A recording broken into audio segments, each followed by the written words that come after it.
The Houston Texans no longer have a first-round pick in the 2024 NFL Draft. Did Nick Caserio get this one right? Welcome into the channel. I'm Cody Stoots. Let's talk some Texans, and let's talk about the big deal to wrap up this week by the Houston Texans. They trade their first-round pick to the Minnesota Vikings. So Houston sends the 23rd overall pick and a 7th-round pick to the Minnesota Vikings for the 42nd overall pick, a future Vikings second-rounder, and a 6th-round pick. So the draft value charts tell you that the Texans won this trade. I initially don't love this trade for the Houston Texans. With teams being quarterback hungry in this upcoming draft and it being a historically deep offensive line draft, I felt very strongly that a player that typically would have been a top 15, maybe a top 12 player in a lot of drafts was going to get pushed down the board to the Houston Texans at 23, or at the very least be in striking distance of going to get that player for the Houston Texans. So players like cornerbacks, big-time cornerback prospects, or defensive tackle prospects, they could see themselves pushed down the board a little bit as teams chase quarterbacks and chase offensive linemen and even some of the wide receivers in this draft. I mean, you could see a bunch of quarterbacks go in the first 10 picks, and then the rest of those 10 picks filled out with wide receivers and offensive linemen. Well, the Texans don't need a quarterback, don't need an O-lineman, and the wide receiver draft is pretty darn deep. So a cornerback could have got pushed down there, like, say, Kool-Aid McKinstry from Alabama, or Nate Wiggins from Clemson, or heck, maybe even Terry and Arnold from Alabama, or my favorite player in this draft, Quinyon Mitchell, the cornerback from Toledo. Maybe one of those players could have got pushed down the board at the cornerback spot. One of the top defensive tackles is not going to be available for the Texans to draft now. Byron Murphy from Texas, a big-time potential playmaker at the defensive tackle spot. He's not going to be available for the Texans now that they're at 42. And I wonder exactly what the risk was in hanging on to 23, seeing how the board shakes out, seeing how things shake out on draft night, and then maybe trying to make a similar styled trade on draft night. But Nick Caserio makes this trade ahead of time. The Vikings are desperate to make this trade because they're chasing a quarterback, it seems. And now the Texans don't have a first-round pick. So as I mentioned, they lose out on the top cornerbacks in this draft because I don't expect those guys to fall to where the Texans now pick. They lose out on one of the top defensive tackles in Byron Murphy, who I don't expect to be available for the Texans. And it starts to affect that second tier of the wide receivers. So a guy like Brian Thomas Jr. from LSU, he's probably gone now. Adonai Mitchell from Texas, he's probably gone now by the time the Texans get on the board. So those are the negatives. That's kind of the negative feeling that I have about this trade is, while I feel like Nick Caserio got a decent amount for this trade, it's not an incredible amount of capital that he returned in this trade. I mean, they got an additional second-round pick in the future. So they have 2 second-round picks in next year's draft right now. Now they have 2 second-round picks in this year's draft, and they don't have a first-round pick. So he didn't just crush it from just like the added draft picks in this move, but it did escape the chance to draft one of those big-time players that I talked about. That's kind of how I feel negatively about this. So here's where I like this for Nick Caserio.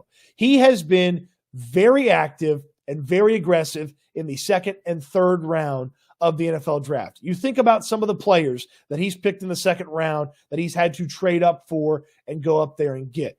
Players like Nico Collins, Tank Dell, Juice Scruggs. He even traded up to get John Mechie. He's very aggressive when it comes to Christian Harris is another player, the 2nd and 3rd round. And this gives him the ability to really move around on the 2nd day of the NFL draft. If he wants to jump up into the top part of the 2nd round, he's got the capital to do that. If he wants to continue to move around in the 2nd and 3rd round, he's got the capital to do that as well. I've long felt like the best value in this draft is between picks 20 and 60, and the Texans still have 2 selections in the top 60. Their first 2 picks, as we talk about it now, are 42 and 59. Now, 23 to 42, it's a 19-spot drop, but again, still 2 picks in the top 60. So what type of player could the Texans be chasing with now 42 being the first selection that they have? Well, that's where you're definitely going to be in the market for some of those other wide receivers that aren't the tippity top of the market. A name like Ladd McConkey from Georgia, who's a do-it-all wide receiver who tested through the roof in the combine and even at his pro day. Ricky Pearsall from Florida is another wide receiver that the Texans could be checking in on. Roman Wilson from Michigan is a player that the Texans talked to at the Senior Bowl. He tested really well at the NFL Scouting Combine. So there's a lot of wide receivers that are available for the Texans in the second round. So if you wanted a wide receiver, that's certainly not off the board now in the second round. Xavier Legette is another player to keep an eye on. It also gives them the chance to, hey, at 23 overall, maybe a big-time linebacker is not the type of pick that you want to make, but 23 overall not being the spot for a linebacker, that doesn't apply to 42. That doesn't apply to 59. So if you felt like you wanted to add one more linebacker to that already impressive linebacking room of Christian Harris and Azeez Al-Shire, you could certainly do something like that. So Caserio, who has done really well in those middle rounds, the second round, the third round, even some hits in the fourth round for Caserio. He gets to now maneuver and manipulate and move around within that. And I know I talked about some of those big-time players being off the board, but look at the Texans' most valuable picks that they have in this draft right now. 42, 59, 86, 123, and 127.